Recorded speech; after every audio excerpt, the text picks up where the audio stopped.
Belém is sailing into Boston Harbor right now with all its sails out under the sun of New England. It is coming here after setting sail from France a month ago. Now it is arriving in Boston, and this is just beautiful.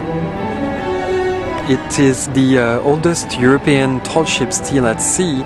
This is the Belém's first visit to Boston and marks the ship's first and only US port of call since 1986, when she crossed the Atlantic to participate in the centennial of the Statue of Liberty. The Belém is stopping here in Boston for a special 3-day visit before setting sail to Quebec to participate in the 400th anniversary celebration of the foundation of the city of Quebec. The Belém was built in the 19th century. It was a merchant vessel, then it has been a yacht for a British count, and then it was used as a training ship, which it is still today. It's one of the jewels of France's naval history. And with such a beautiful weather over Boston Harbor, it's just the perfect day for her to sail in.